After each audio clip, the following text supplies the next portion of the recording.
Hey everyone, welcome to the next episode of the Beach Court Podcast. My name's Eric Ridgway. I'm joined by Parker Greenwald and Max Corcoran. We're here having a good time. We're going to have a good chat today. We're going to talk about Pokémon Presents. Pokémon Presents was today.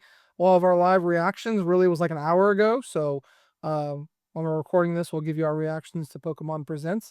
I'm really just going to focus on the metagame for Black Bolt and White Flare. This weekend was a really big weekend online. There was like basically 3 major events. And we'll talk about each of them and the results and where the metagame's kind of shifting. And we'll also, we dove in, we found some lists that we like. So we'll show you and highlight a single little list that each of us like from this weekend's tournaments. Boys, how was your weekend? How was your week? What you been up to? Max, run it down. Yeah, I'll go first. I had the least Pokemon-y weekend of the guys here. But I was out of town. I was up in Charlotte once a year. I head up to Charlotte for Endmore, play Humans vs. Zombies. Just a good chance to catch up with some friends. It's basically like tag, but all over a college campus with Nerf guns to defend yourself. So it's silly. It's fun. Been playing it since college, but it's really a great time to kind of catch up with some friends, get a little bit of a break and a reset. In between some breaks that I was still grinding some live, just getting some practice with the new set ever since that came out last week. Really just, getting reps, getting comfortable, looking to the online meta, seeing how things are feeling. But I'm itching to get back to playing some in-person Pokemon this week at locals. So looking forward to that. Did you win the zombie chase? I finished on Sunday and I left Sunday morning, so I didn't die, but I didn't have a chance to win either. Okay. But pretty much, if you stay to the end, you pretty much always die because the zombies eventually will always take over or something. So, but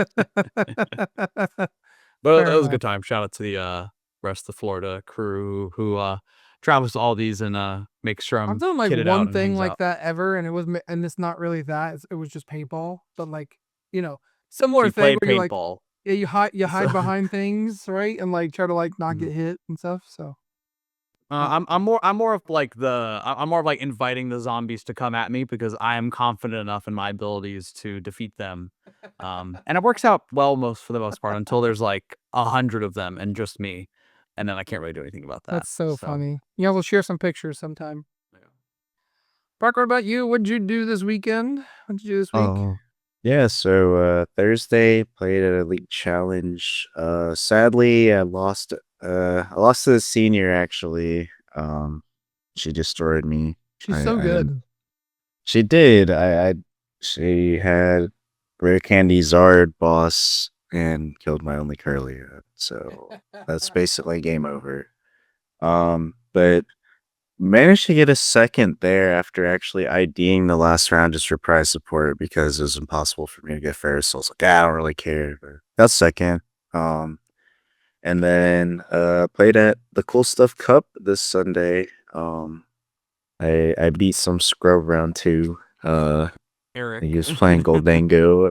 How are you gonna do the good name of Goldango dirty like that, Eric? Bro, when I tell you, we've heard Parker complain all the time about, oh, I don't draw well. Bro had the nuts. So he goes Arven for Vessel Evo. I'm like, cool. He plays the Vessel, and then he goes Secret Box. I'm like, bro, you opened Arven and Secret Box. And then, additionally, the following turn, he didn't grab Candy off a box. He grabbed Poffin, obviously. And then next turn, he had Candy Guardy in hand. So he opened Candy Guardy, Secret Box, Arven, and the Ralts. And I'm like, bruh, are you kidding me? I had 2 generational moments. My opponent went attached pass round 1. And then round 2, that happened. Yeah, and what did I prize in my game, Parker? What were my prizes?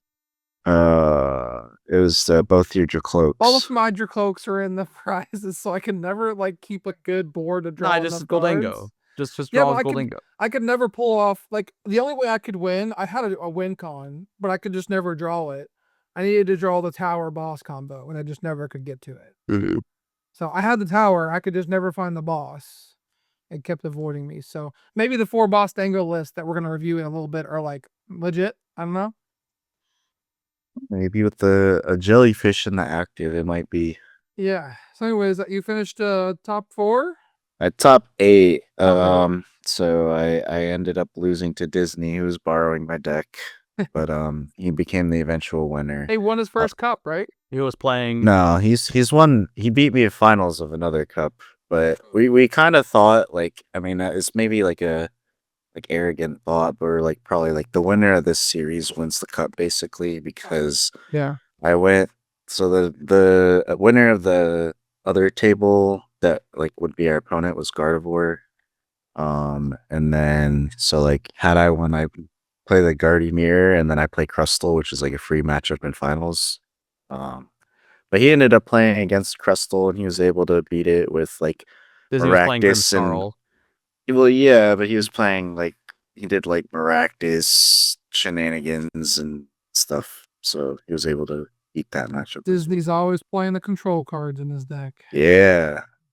You know it. Anyways, for me, I played Thursday locals. I played Stefan Ivanhoff's list, which is something Gyrobolt Zord. Gyrobolt Zord, to the challenge. Went 2-2. Kind of had some unfortunate draws, but like Max was saying before I started that tournament, it is a harder deck to play. You need more reps. So I'm gonna continue practicing that because I like that build. It's fun. And then on Sunday for the cup, I was gonna run it back, or I was gonna switch to Dengo. And late I switched to Dengo. Well, Pango, I guess is how they call it. Pult Dengo. Just because I like the deck, and I know that Dengo's gonna be good next format. We'll talk about it. I lost to Parker round 2 after somehow being a Joltik box round 1. So I cut my Pikachu McKinley. deck going into the tournament, and then immediately hit Joltik box round 1. And I'm like, are you kidding me? You're fine. You're just petting grudge. Yeah, right. Yeah, you're right.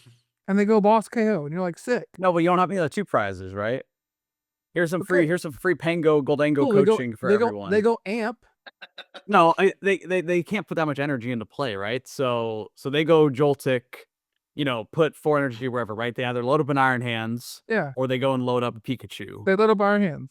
Okay, so they load up Iron Hands. Okay, Yeah. so then you go Goldango KO the Iron Hand. Goldango KO the Joltik. Then they go Iron Hands boss, and you go KO the Iron Hands, and now they have nothing. No, they crisp in the last turn of the Pikachu. Our energy counts aren't lining up. Anyways, it's fine. It's a tough matchup. It ain't free like you think it is. Anyways, but yeah, so my first 2 rounds were McKinley, who's a really, really good local here, and then Parker round 2. And I'm like, can you please stop? Like, what's going on? Anyways, long story short, I got top 16. I lost my winning in. I would have been the 4-2 to bubble in had I won my last round. Hey, at like But 60 it came down to a scenario at the end of the game versus Gardevoir where I could either play around Iono and then have a chance to lose if they played boss, or I could play around boss, and then if I get Iono'd, I probably lose anyways because I never find any Dengos. Because my situation was Turo, the active Dengo, so there was no 2 prize around the board for him to win. But instead, I played Switch to put a single prize in the active and keep the Dengo so I can draw. He goes, all right, cool, secret box for boss, GG's. I'm like, okay, like I'm not gonna play around you a Gardevoir player playing boss, in Destiny Rivals format. So, I thought I misplayed at the time, but I was like, no, I was actually the right play because if I Turo that and I put 2 gimmies down, like my board 3 gimmies, and I get Iona to 2, I'm never winning. So Yeah, no. I think it was the right move. Anyways, yeah, top 16 Cup's fun. I mean, Dustin Rivals format, we got 1 more week of it here if you've got any local challenges or stuff. But let's jump into our next topic, which is Pokemon Presents. So the highlights of Pokemon Presents, I mean, I kind of was, I don't know, my first take, I'm curious of your take. I was underwhelmed. I wasn't like, oh, this is awesome. Yeah, I mean, we'll shout out David Birkin's been previous. I think he's popped on the pod previously before, but ultimately he said, "Hey, listen, we have Worlds in a month. They need to save something for Worlds, right? When they do the big announcements, oh, here's the brand new mechanic that's coming. Here's the brand new yada yada, right? Like, understandably, they're probably gonna drop a bunch of new megas. Like, they have a whole bunch of stuff to say at the World Championship. So I think here was like some of the needed updates." To go and give us a little bit of Worlds information, talk about some of the new like spin-off games, cover some of those pieces that they won't cover at Worlds. and plus give us like a little bit, to chew on for Pokemon Legends ZA. Let us know that we can pre-order it starting now and give us a release date, all that fun stuff. So, I totally get it. Like, I'm as the Pokemon enjoyer, I always want to be blown away by all the news. In terms of the TCG stuff, there wasn't really anything new. It's cool to like see the the promo and get confirmation that like the got the alt World's arts. Finals is happening in an arena. Yeah, we did get some new alt art. It's like some cool stuff to see, but we know like the best is yet to come at Worlds. So, for now, just another reason to look forward to the World Championships. Yeah, the most important thing that happened, was the release date of the Pokemon TCG Mega Evolution set, or whatever it's called. Is it Mega Evolutions? Is that what it's Mega called? Evolutions. Look at me. Come on, guys. Good job. 9/26 is the release date. So what does that mean for our tournaments and our major events? So the Pittsburgh Regionals will be in the same format as the World Championships. And 9/26 is the release date for the Mega Evolution set, which means that come Milwaukee Regionals, it looks like maybe we'll have the Psyduck by then. Maybe we can play Psyduck at Milwaukee Regionals. That stops Dusknoirs. Yeah.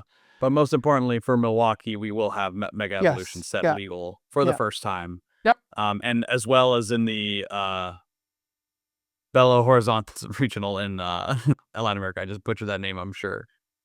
But that's the one down in Brazil, a regional down in Brazil. Yeah, same weekend. Yeah, same weekend. I'll make sure I'll find a cup that weekend and go destroy someone with some Mega Gardevoir or Mega Kangaskhan build while you guys go to a regional.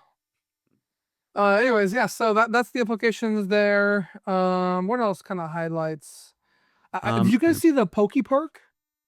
Yeah, that was probably the biggest announcement. That looks so cool. I think they've announced it before, but like now they're like officially like saying, hey, it's opening in 2026. But like it's an outdoor Pokemon attraction in like Japan and Yomiuri Land. I guess it's like an amusement park they already have. But it's gonna be like an area inside of the amusement park where you just go in and it's like they're trying to make it feel like you're in the Pokemon world. Like there's live Pokemon everywhere that you can interact with and stuff. So I'm kind of cool to see. I'm interested to see like some pictures from that. And next time I'm in Japan, like let's go. We gotta make our way over there. Yeah, I mean, especially if they're like following the footsteps of some of the other like immersive interactions, like Galaxy's Edge at Disney, or even the new Epic Universe like the Mario Land, right? If they're able to create that immersive space that is like a space for Pokemon as well, then that's very exciting for Pokemon fans. And of course, if it does well in Japan, which we know will because it's Pokemon, then maybe we carve out a little corner of some other park in some future. It'd have to be Universal, right? I don't know who has deals. I don't know if Pokemon has any deals with like Universal or Disney, and I don't know if they will. Aren't they under the Nintendo umbrella? I mean, Pokemon Company International is like a little different, so like it'd probably be some cross deal. Like it'd probably be a Universal over anything. It'd probably be Universal just because they're so close to Nintendo. Maybe it has to be. Yeah, I mean we'll see. No, or just go to Japan to see it. Yeah, and so one of the other things I wanted to call out that I thought was cool from my notes was the 4th anniversary of Pokemon Unite with Latios and Latias. Yeah. I'm like, I don't know the answer to this, but like it seemed like they were coming out today. So like, are they going to be legal for Worlds? Because if they are, that'd be like super cool to see them on the world scene. I don't know the regulations for like Unite and how it impacts Worlds, but I know one of our friends here, locally knows. So if you know, comment below, because that'd be kind of cool. I think Latios and Latias, it said like they have a special thing where they can just fly to each other like really quick inside the game, which I know is like a very big advantage if you're on different sides. Yeah. So I don't know. I think it's kind of cool. I'm pretty excited to see. Yeah, I think what's also funny is like Latias comes out on August 8th. So like in theory, if Latias is legal for the World Championships, then it'd be like right away type of thing. They don't have a lot of time. Oh, so it doesn't come out today, it comes out August 8th? Well, Latios is out already, and then Latias comes out later. Oh, that's so weird they didn't release them the same day if they interact together. But Eric, they need you to not only open up the game today, they need you to open up the game 2 weeks from now to keep things going. You're teasing this interaction between 2 awesome Pokemon, and you're not releasing them the same day. Anyways. Yeah, so those are kind of like our Pokemon Presents reactions. Parker, did you have anything you wanted to to add to those reactions before we move on? I thought the Pokemon Park announcement was the coolest. The puzzle game one Yeah. was Have you played it kind of yet? like, oh, I haven't. It's out already. Yeah, it came out. I haven't played it, downloaded it so- immediately and played it. It's a lot of fun. Oh, okay. Yeah. I was like, that looks kind of interesting to get 5-10 minutes of satisfaction in a day or something. Like, I don't know. Yeah, a little daily puzzle thing. I started playing it some. It's fun. I mean, some of the early puzzles are obviously Yeah. pretty easy. Yeah. Excited for more. We got the Pokemon friends Pokemon hanging out. Friends. Oh my! So, Yeah. I'm really on sad the that iPhone. they're like, oh, you can do a lot more if you pay $10. I'm like, bruh.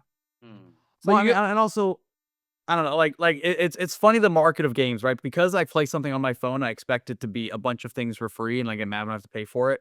Meanwhile, it's like, oh, Pokemon Yeah. Legends ZA comes out. All right, here's $80, Yeah. right? But and also when you think about the concept of dollar per, as it's dollar per hour of entertainment.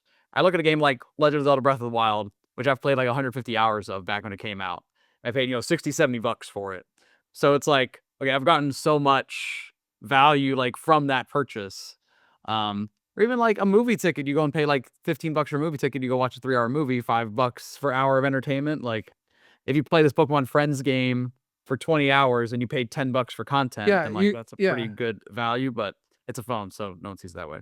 You're right. Um, Exactly. That's my little soapbox. You're not Again, wrong. I like things that are free and plentiful, which is why we're coming to you every week on the Beach Core podcast with free content. So Free and plentiful content. exactly. And I mean, one other thing that is big just for the competitive Pokemon space as a whole is Pokemon Champions. Oh, So yeah. they gave us a lot more Yeah. details on that mobile Switch game. I think the big part that was huge is that they said, hey, if you want to customize a Pokemon, you can just use a little stat slider to increase or decrease your Pokemon stats, as opposed to having to go collect a Pokemon and then train it up and do all these complicated in-game mechanics, get stats you want. If we have an eventual future where you can go on and basically use the app slider to choose your stats and recruit Pokemon from within the app in a little more of an easier to play area, that's really, really going to help the accessibility of the Pokemon video game. And I think once this gets worked out and all the kinks there are resolved, then I think we could very much see a future where Pokemon Champions is the future of competitive Pokemon. And then that gives the Pokemon games a little more freedom to lean a little bit more into these spin-offs, more Let's Go games, more Legends games that don't need to follow the standard formula because they need to keep up with the competitive circuit type of thing. So Do you think I don't think they'll ever get rid of the video game side and switch to full champions, do you? Is that what you're saying? no, they not that they'll ever get rid of main series Pokemon games. No, But but I think at tournaments. Yeah, at competitive tournaments. well, Like Wolfie. I think Is Wolfie playing champions or That's- is he playing? I think Wolfie will play Champions someday, right? I think they'll all be playing Champions someday You think so? because Champions, you can say, hey, here's a standalone competitive game based on the Pokemon game. Because when you think about it, games like Sword and Shield and Scarlet and Violet, they need to kind of be built to support a competitive Yeah, circuit in sure. a way. Sure. So a game like Pokemon Legends Arceus did not really do that. You didn't have the same stat Right. customization. You had Right. You gotta go involved beat up mechanics, right? Same, Pokemon. exactly. I mean, and we had what Pokemon And we Let's Go loved Eevee, Let's as Go a community, we Pikachu. loved Arceus, Legends Yeah. Arceus. Exactly. Even Pokemon Let's Go Eevee, Let's Go Pikachu, that wasn't really built for the competitive set. So Yeah. I almost view it as if Pokemon isn't pigeonholed into having to release a new Sure. game that can support the competitive Pokemon world every 3 years, then maybe that lets them get a little more creative, get more into this open world style, more of this easy to customize and more different ways to experience Pokemon rather than saying oh, we need something that will let people play Pokemon, but then also support this full official competitive circuit type. Yeah, I could see that. It makes sense. Well, we'll see. We'll see what happens in the next couple of years. As that game releases, I think it said it's going to release 2026 next year. 2026, So yeah. So for me, the note I wrote was, while it's not like a storyline, the battle scenes kind of give up Final Fantasy vibes, of how you can control and do things. So it's kind of cool. But yeah, let's move on to our trivia segment. Before we do, we got to give a quick shout out to the best sleeves in the game, FCBC. I got my baby blues. I haven't put them in. I haven't put this in a deck yet, but I'll probably maybe I'll create water GLC and put these in there. We'll see. But yeah, I got my baby blues in. I used them at the cup this weekend. Didn't have any sleeve issues. Passed my deck check. It was great. Yeah, the restock hit. We got all the good colors. We got periwinkles back as a forever flavor, forever color now. So excited for those to keep getting my periwinkles, because that's a very fun color. So love them periwinkles. It is. Let's go on to trivia and let's find out how much attention you were paying during Pokemon Presents today. Boy. Name all the Pokemon titles / products that were mentioned in Pokemon Presents. all of them. All of them. Oh, my Hint, there was goodness. 12. Okay, so we got the Poke Park. Does that count as one? Yep. Yeah. Okay, what's all the random spin-offs? We got like Cafe Remix, Pokemon Cafe Remix, Pokemon Masters, Friends, Pokemon Friends, Masters, Z to A, ZA Champions, Unite, card game. Go. Yeah, Go. We said Unite. Mm-hmm. Is Pokemon Worlds considered a category? No, it's part of the trading card game. Okay, well, it's But part of yeah. all the games. One, But two, it's not like a five, it's not a six, product seven, or a eight, thing. 9, 10. So we got 10. Oh, so Pokemon Sleep, of course. Oh yeah, Pokemon Sleep.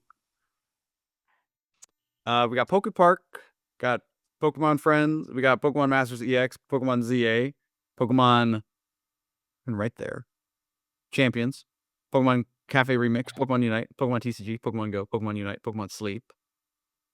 And 2 more. Pokemon Concierge.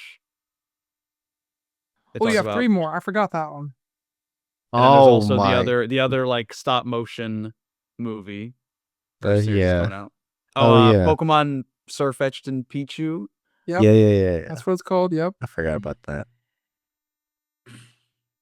I got one more. They didn't mention Pocket, which is kind of odd. Well, that Pocket, they will make Pocket. Oh, sure.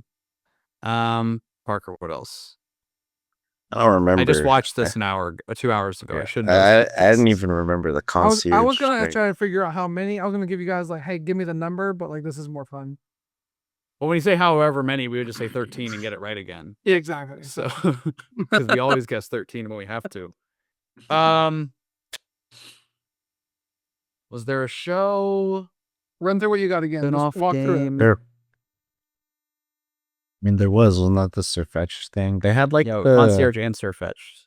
They had like the Wallace and Gromit looking thing, or is that what you referenced? That's the Pichu. Was it the Pichu? Surfetched and Pichu was the name of the series. That's one that like the Wooloo was like sleeping the whole time when like okay. shenanigans were going on in the All background. right, run through the 12 you got so far.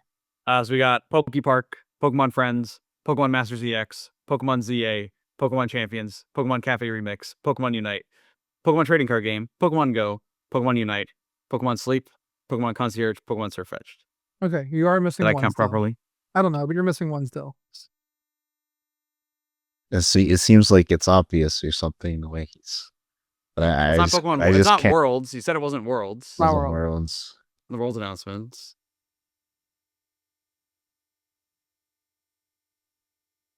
What, DJ Pikachu at the start? I need an answer in the next 30 seconds. I got nothing. I can't. I think we did pretty good. You did do pretty good, but you're gonna be mad at yourself for missing this one. I think I'll survive. You missed Pokemon Scarlet and Violet. Oh my! The Switch 2 update. Okay, yeah, the Switch 2 update. That's fair. Focus on the big ones. Yeah. On the new stuff. God.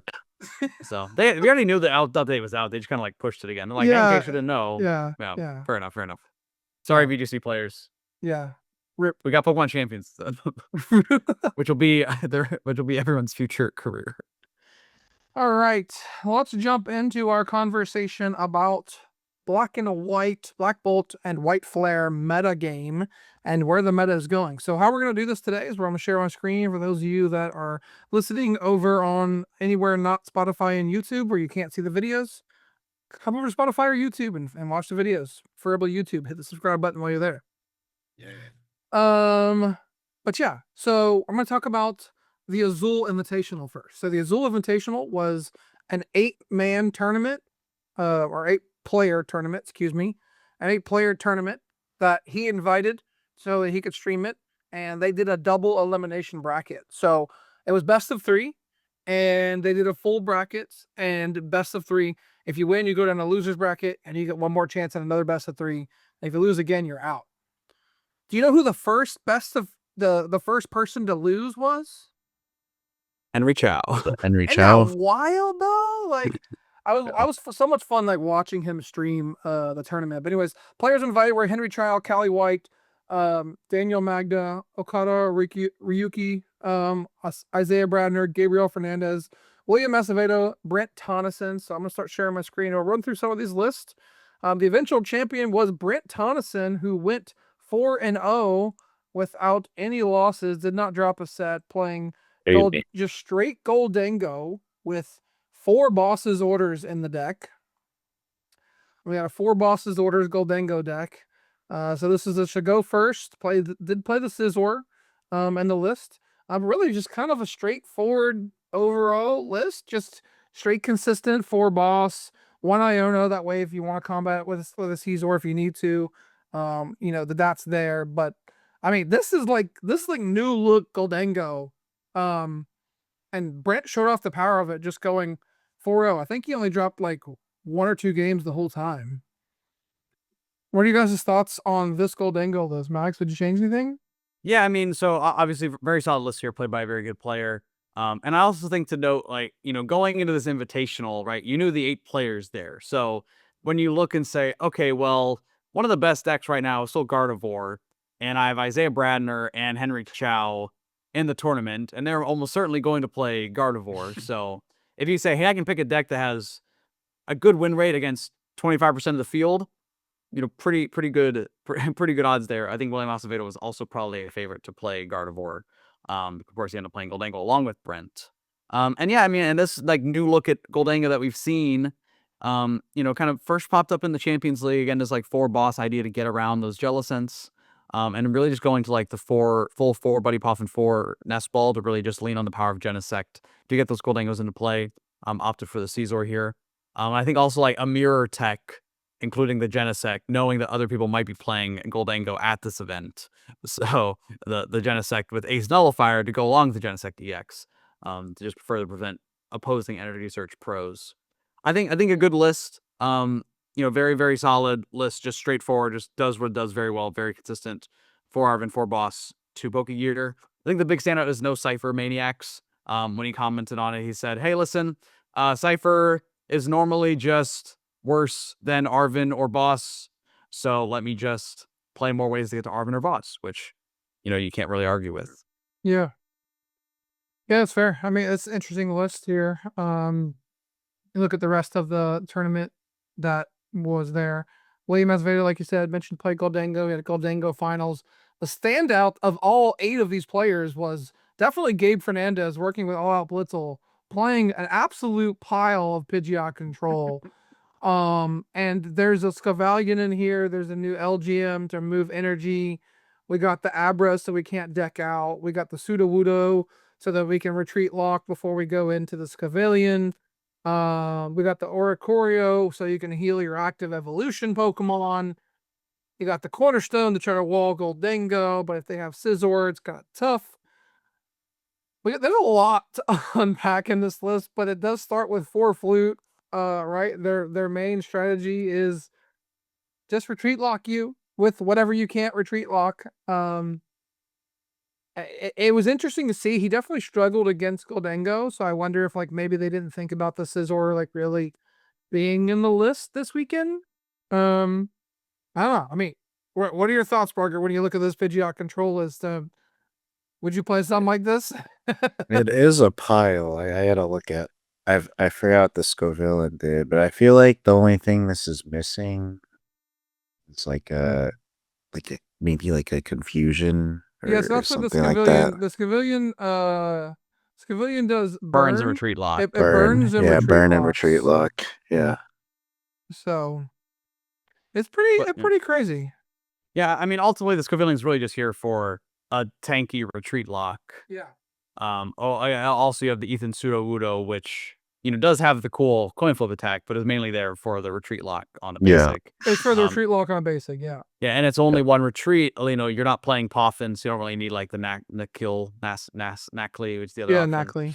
Knackley. The standout also is there are 3 festival grounds in the deck, and again, for a few reasons. One, to stop any monkey dory shenanigans from your opponent for Gardevoir, but also prevents your opponent from getting burned by the Scovillian when they have an Scovillian, so energy they attached to just- it. And if you need to put an energy on it, then you just move one there with the Elgyem. And then now they're retreat locked by a 260 HP Scovillian, That's so crazy. and they're not taking damage from burn. So, very, very much a pile of a list. The one Yeah. standout we have to call out is that Prism Energy is banned. And they would have 100% played Prism Energy if they could have instead of Luminous. Yes, definitely. I mean, well, actually, is there any situation where you'd have it on the? No, he No, already yeah, you said. can't attack her, yeah, he yeah. already said like Prism Energy was like Gabe was in the chats talking about how like Prism Mhm. Energy was like a big nerf, Yeah, you're not having back it. into the evolutions. So So pretty Why interesting was to see it- this metagame for these top players to come. Isaiah and Henry. I think they pretty much played the same. they played 60. same 60, yeah. And they did choose to play the Jellicent, and they played one Klefki in there. So yeah, I mean, pretty standard what we've seen lately from, Gardevoir, Jellicent. Nothing eye popping to me. Standard kind of accounts for, I don't know, for research to Arvin. Just draw a bunch of cards. Only one candy is probably like the only thing, but I think that's been somewhat of a norm lately. If you can But pop yeah, over to Daniel Magda's Goldango is- list, just gotta have a little Goldango corner over here. And show the image for this one. So Daniel Magda with a very cool innovation on Goldango. Again, not sure if this is a meta call for the tournament or for a reasonable build, but basically played Goldango with Trolley, which again kind of leads to the spot that Goldango has a bit of an issue setting up, but if they can set up, then they're in good shape.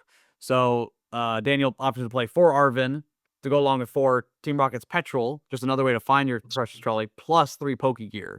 So this deck is almost never missing turn 1 Trolley. Of course, when you play Trolley, then now you're a little bit behind on that brushing energy into place. So he's playing 4 earthen vessels to brush energy into his hand. I need to see the 4 vessels. Yeah, only playing 4. I mean, playing 6 metal and 5 lightning to combo with 2 Levincia, and played the Rev of Room as the draw engine. Again, that Levincia combo works out very well. If your Levincia stays in play and you get Iono, you can go and recover a lightning from the discard, and then discard it with River Room's ability to draw until 6, and then use all of your Goldangos to continue drawing from He there. did beat Isaiah, and then he lost to Brent, and then he lost to Goldango Mirror. Pretty interesting. Yeah, so very cool to see. It's something that I've been kind of curious about. I was like, oh, could that be a way to play the deck? I think ultimately, lost to Brent because he plays no disruption, and he missed like a 2-prize KO. So then you can just Brent can always just play everything he wants, and you can never disrupt them. So Yeah, so from here, right, this was the Azul Invitational, and while this was going on, the Tournament of Doom Regional Championship was going on this weekend. So for those not familiar, this is a 2-day event that's held over Saturday and Sunday. It is a best of 3 event, online tournament that they run from time to time. And so day 1 is 8 rounds, and day 2 is 4 rounds, I believe. you can go to details. It'll show you real quick. I'm just gonna 4 rounds. So day 2 is 4 rounds. So day 1 we saw Frostlass Monkey Dory surrounded by a field of Goldangos at the top of the chart towards the end. And this is a 309 player tournament, and you look at the metagame, had 14% Goldango, and the next favorite deck was Grimmsnarl at almost 11%, and a drop off down to Gardevoir at 7. So seems like right now the 2 decks, in this tournament were Goldango and Grimmsnarl was like the 2 most popular decks. But what we saw kind of happen, through day 1, and at the end of day 1, we were like, okay, we've got all these Goldangos here. There's a Frostlass Monkey Dory, which obviously they, you look at them, what they did in day 1. It's pretty funny. You look at their day 1 run. It's Oh boy. Goldango. 6 Goldangos. Like so, hit 6 Goldangos day 1. And It's then a hit good 2 more the matchup. next day. Yeah. So, it's pretty interesting to see, like, when we're going into Sunday, I was like, all right, the metagame is definitely saying, like, Goldango's good, right? It's consistent, it's strong. So, where do we adapt from there? Where do people go in tomorrow? Still have to play the same list. So as we go into day 2, the list that we saw success, we still saw some Goldango success towards the top. But once we got to top cut, the Goldangos were kind of like shoved out, right? You got some Goldango mirrors up here. They had to knock each other out, in this top bracket. And then Charizard Dusknoir finds his way through a bye, a Goldango, and a Goldango on his way to victory and finals against Joltik Box. And down here, we saw a Joltik Box beat Flareon, beat another Flareon, and then beat Goldango on his way to the finals. So, Goldango didn't do as well in top cut of this said tournament, but obviously it's very strong. So I'll just kind of like let you guys chat. Thoughts on the metagame, thoughts on the tournament results, any standout things you want to call out? Well, I mean, the Frostless Monkey Dory was an insane like meta call, honestly, because like it does just have a good Goldango matchup. You just eventually devo their whole board, and there's nothing they can do about it. But I don't know, Charizard Dusknoir, like in the format, like I was thinking about this when I heard it won. I was like, how does it get through like Jellicent? Because you can't Evo, you can't like you just gotta like draw into the cards, I guess. But I don't know, like it's pretty interesting. I think this is like maybe more people played Goldango than expected because of Genesect, but it's also just a fun, popular deck that's not incredibly hard to play, I guess. So it's always a good choice. Yeah, I think interesting to see him Goldango's lose to a definitely. Goldango. Was that? It's He not lost that to a surprising. Goldango. They And Yeah, they I play know. Chu. Like they have options. Oh yeah, that person. Oh yeah. yeah, the Oh, the Frostless Frostless Monkey Monkey Dory Dory. lost to Goldango in top 8. Yeah, I mean sometimes if you just can't get set up, then Yeah. can't really do too much there. I do think Goldango again is really just benefiting from success of having a cool new way to play it. So hey, the Genesect comes out and it's relatively easy to understand. Oh, I just need to get my Genesect out, and it has that like new deck cool factor to play, which is why I think it's and it's relatively like straightforward. So I think a lot of people are looking forward to trying it. So just seeing a large play rate because of that, and I think understandably so. And we also know that it is powerful, right? If we say, hey, we have a good time in the Gardevoir, and that's a pretty good, decent deck to play, just because we all know how much Gardevoir has dominated the game previously. So I think it's a case where we're going to continue seeing it with a high play rate on online tournaments. I think the question will still be to see, does it convert? Obviously, it converted pretty well in this tournament, but it didn't convert well in all the big tournaments we talk about. Yeah, and so we'll kind of transition that talk to the next tournament here, right? The big piece to call out in this metagame is that Goldango's win rate on this tournament was like almost 60%, That's which is like crazy. crazy high. I mean, Joltik Box down here at 61%, pretty high. Flareon 57%. And then we go to the next biggest tournament, which occurred last night, the Smart Series, which had, by the way, the largest number of players ever in an online event, with approximately like over 1,400 players. And for those of you that did not play in this tournament, you missed out.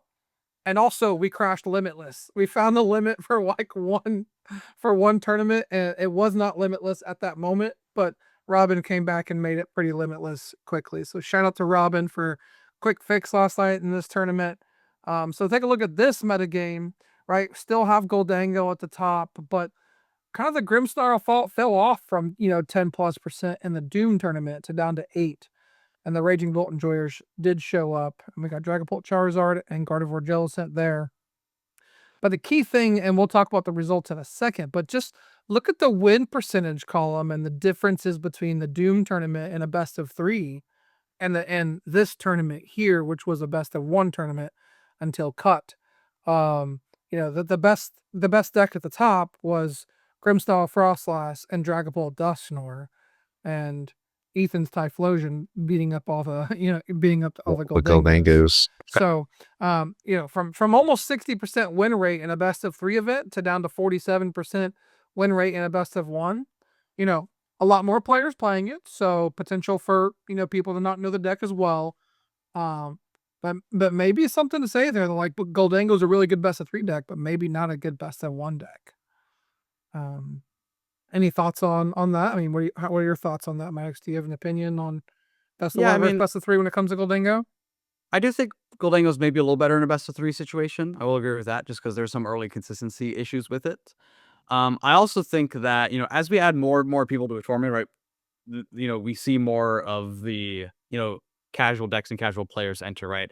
I think Raging Bolt having a higher meta percentage is very much in line with it being a best of 1 tournament that people were able to jump into. And I'll play what I know, which is Raging Bolt. People playing in the tournament doing the regional, they were prepared for an all-day event, best of 3, right? The little more serious players are maybe not sleeving up Raging Bolt to go into that larger tournament, but someone who's going to hop on a Monday night and say, hey, I'll play some Pokemon on this online tournament, could win, some money. Just got to do well with my Raging Bolt deck that I like. And same thing with Goldango, right? Just the number of players are so much higher.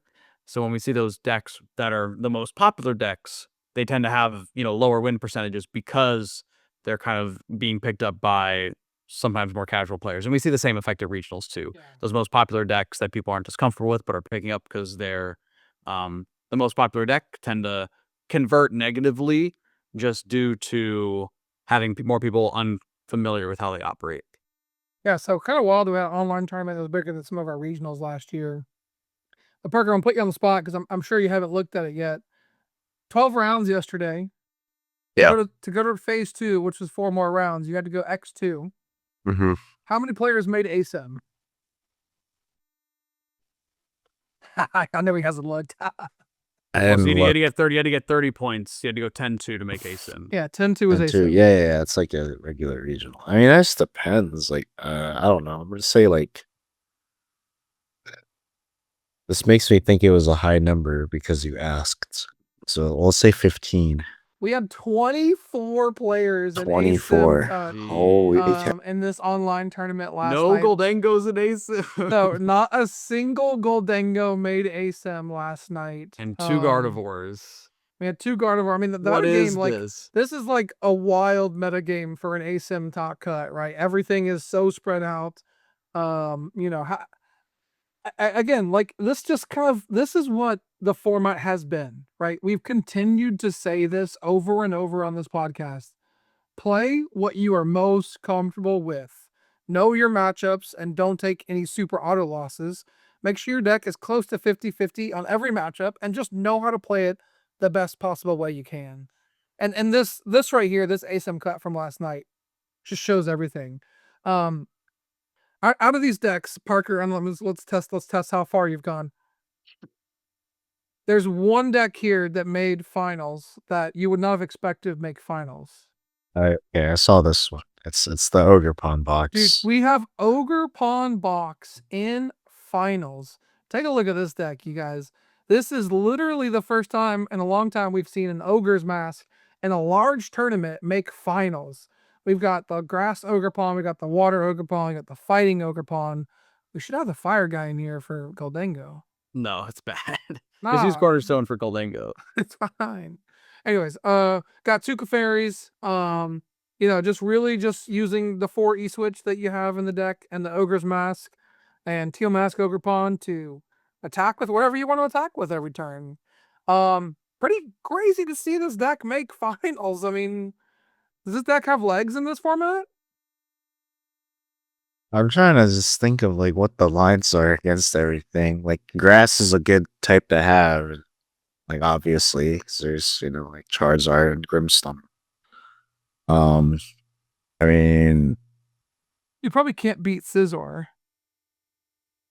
if you just have like one just KO it. Cornerstone out, you just KO it. Like they have to I don't know, you can just gust up the Scythers when they rebench it. I don't know. All right, this deck should also play Prism, yeah? Yes. Yeah. It doesn't play any evolutions. There's no reason to play Luminous. So what is this Prism's banned Prism's on banned live? right now. Yeah, it's banned. Yeah, Prism's bugged? bugged. Yeah. Yeah. Oh, okay. It's supposed to get fixed today. I think Live's going down today to fix it. Okay.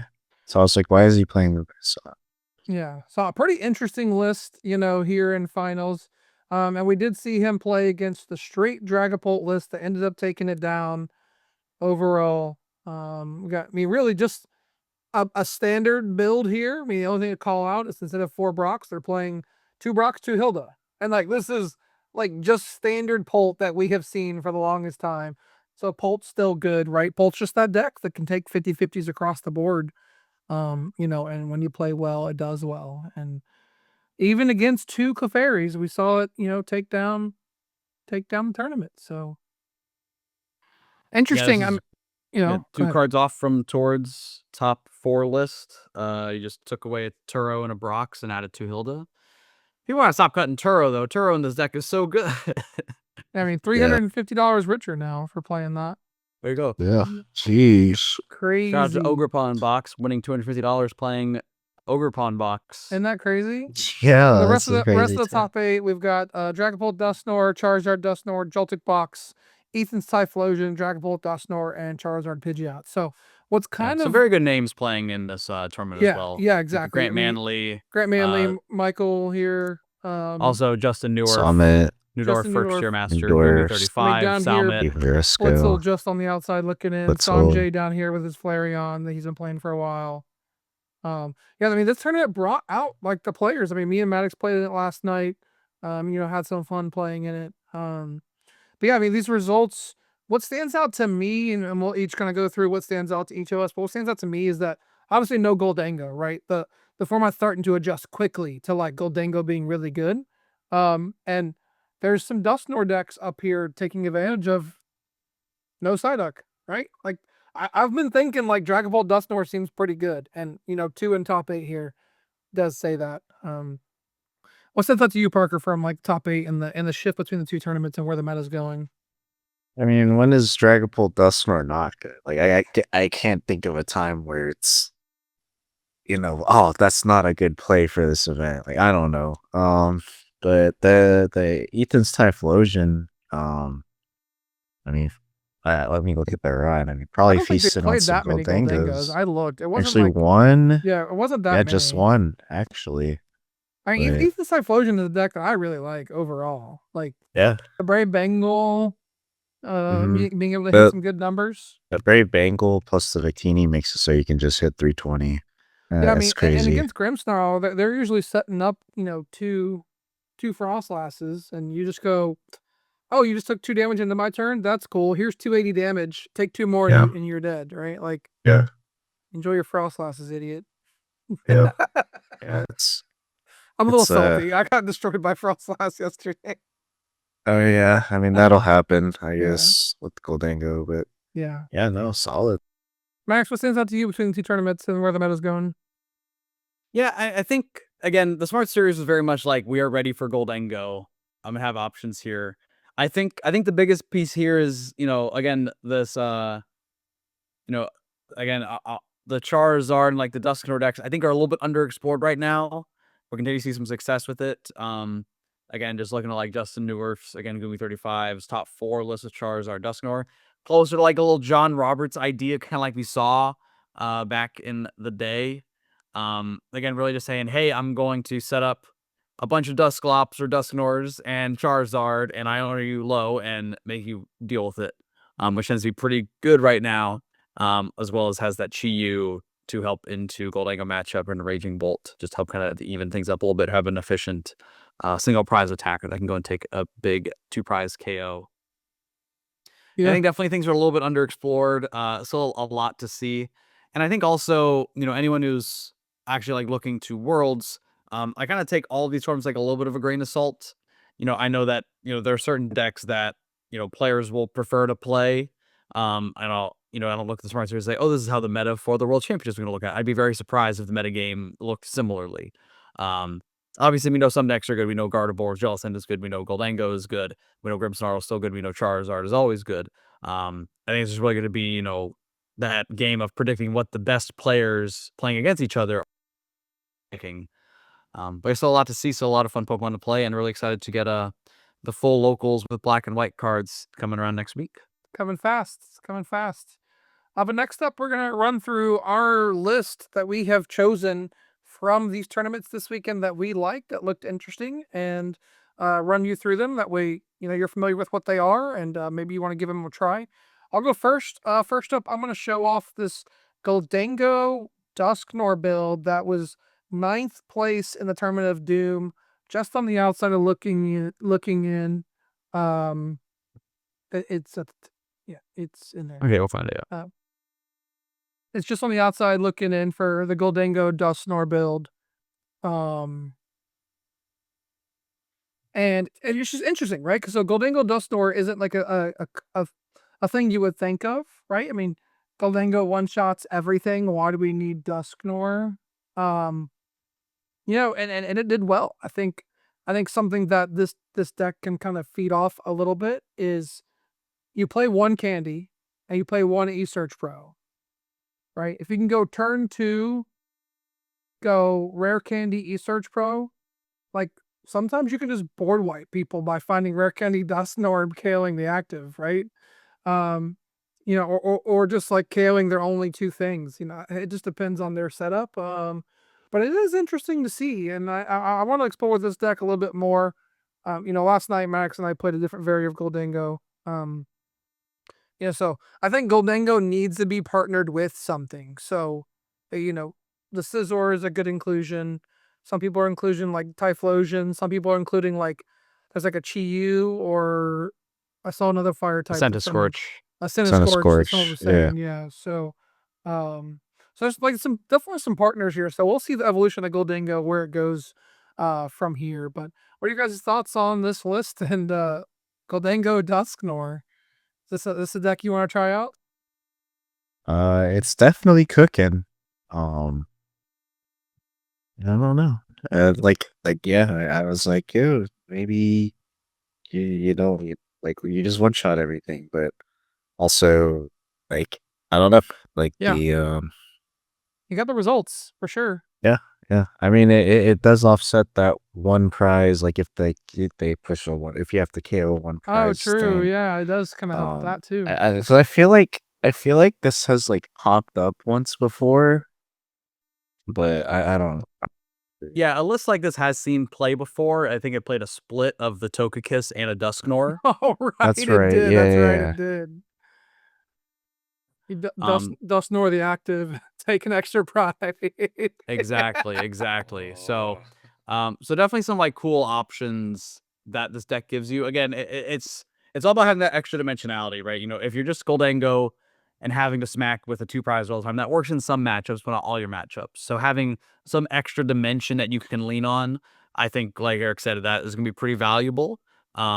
And again, what's really cool about Goldango and the way it's being played right now is when you play with the E-Search Pro, you're playing one of every energy. It makes it very easy to include something like a Centiskorch or include some other tech attacker to sometimes utilize the extra energy. So excited to see more people explore. I'll see what comes around. All right, next up, Max, you want to run through the list that you chose? Yeah, so the list that I have is from All Out Blitzel. And again, it's not a Pidgeot control list. It's actually back on his Raging Bolt. So Raging Bolt, maybe that gets a little bit underappreciated right now. Does have a good time conventionally into Goldango, which could be relevant here as well. I do think Goldango gets a little bit stronger with the boss being able to make it easier to chain those 2 prize KOs. But the big standout here, is a similar to list he's played before, but also is including a Badoo, an Iron Leaves EX, and a Cornerstone Mask EX. So all puts about top 16 with this list. Exciting to see. Again, a pretty standard Owl Raging Bolt list, and the Cornerstone being, I think, really there to just help into like the Charizards that are seeing a little more play, the Goldengos that are seeing more play, just to give a few more options. And also, it is valuable just having another Terra Pokemon that you can put down in a lot of True. matchups. So even against a Goldango, if you're going a single prize board, have your Raging Bolt down, you can put down your Cornerstone and have that be able to power your Noctowl engine. And then in the background, use that to be able to power up your 1 prize Raging Bolt, and it's no longer a counter catcher KO target from a Goldango since they can't hit it because of Cornerstone stance. So very fun list. Again, Raging Bolt continues to be good. I think it's maybe an option that could be explored a little bit more heading into the World Championships. So looking forward to seeing what comes from that. And again, inclusions like the Badoo are always interesting. We've seen this in the Owl list Bolt, but see it back here in the Owl Bolt. So I'm excited to probably play this list on live a little bit later today and just see how it goes. Eric, what do you think? Yeah, I mean, for me, the list is interesting. I don't know if Cornerstone Wall's enough to need it. Um, I'm not sure you can really build the right board state with it. I mean, there's not an E-switch or anything, so, like, you literally just have to, like, Hey, crisp into it one turn and then, like, crisp the next turn attach. Um, I mean, I don't and he streams, so maybe I'll go watch his VOD and see if he ever used it, but, like, I don't know, it just seems like a dead card, but it's one of those things where Rigimold could just play, like, 10 dead cards and still be a good deck. Kinda like old movie Max days. That's what I'm saying. At worst case, it's a Terra Pokemon Right, that at can turn worst on case, it's Terra Noctowl, Pokemon. Yeah, that's right. and it can't get Gust KO'd by Sure. everything in the format. Right, right. Yeah, so, I mean, that's interesting to me. I don't know. I prefer the no owl build right now. I'm having fun with like no owls and just going second and trying to outspeed your opponent, and that seems to be working for me. And looking at Limitless results last night, an average of 1.45 fan rotems across 138 players probably means that it's about 60-40, 70-30 favored of owls. That's a conclusion I can make. But I ran a poll on my Twitter yesterday, and my results were everyone says 50-50. Like it's literally 50 split, like down the middle between people owls and no owls. So I don't know. I think both are good. I don't think there is like a for sure like right answer. It's do you want a combo oriented deck that is a little less consistent in the beginning at first, or do you want a deck that's like super consistent turn one attack, like go, go, go. Just depends on what style you're going for. But yeah, this list is interesting. I just don't think the Cornerstone does much. Parker, got any additional thoughts? You want to jump into your list? I mean, I'm kind of in the same boat as you with the Cornerstone, but like, I don't know. I see Ditto back in here, which I know people have been on and off with. But it was also interesting. But I think that was also like a Japanese list thing, wasn't it? The Yeah, it was. having the That was The in Badoo. winning list had it. yeah. Yeah. Yeah. But no owl build had it. Mhm. Yeah. I Yeah. guess that way, if you miss turn one attack going second, you're like, cool, Badoo. Badoo, yeah. Gives Oh you something to no. do. Yeah. But yeah. So my list gotta go a little down bit Saucy. further. Saucy. I've been talking about Steven's Metagross, and it is something that I want to play. I just am lazy and haven't picked up the cards yet. But it is Emma F's deck from the Smart series. It is Steven's Metagross with Jellicent. The new Genesect that came out. Boom. I can just search my Steven's Metagrosses. Rare Candy. Boom. Accelerate 2 energies. Jellicent active. Hit you for 80. What do you do? What do you do?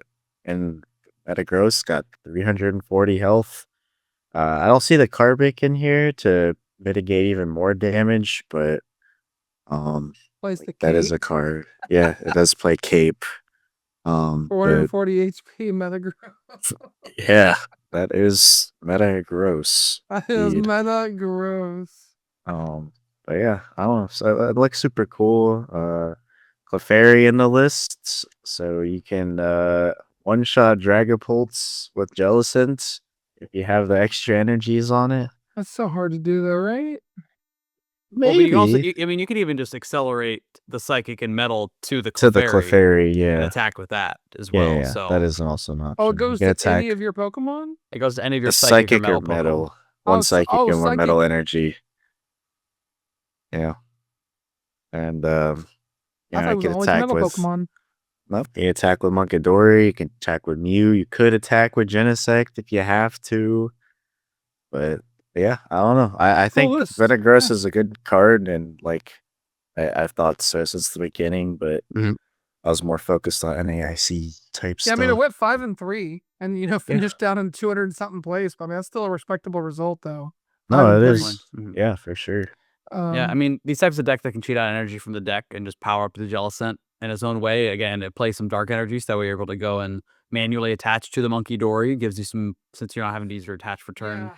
to power up Jellicent or Metagross, since you can accelerate from the deck. So, cool to see. Again, I haven't seen like a Metagross deck I really liked yet, and this one actually seems pretty cool. A neat combination of them you are reliant on, research, and I don't know engine, but you're playing for a boss. Like, if you can just, again, go and boss up even a Dracloak or a, well, I guess maybe not a Dracloak if you're only hitting 80 at first, but, go and boss up that Dreepy or that Charmander or that Gimme Ghoul, and KO it and leave Jealous and EX in the active item locking, be very, very strong. I mean, Goldenko is going to be hard pressed to KO a 440 HP guy. I ain't gonna lie.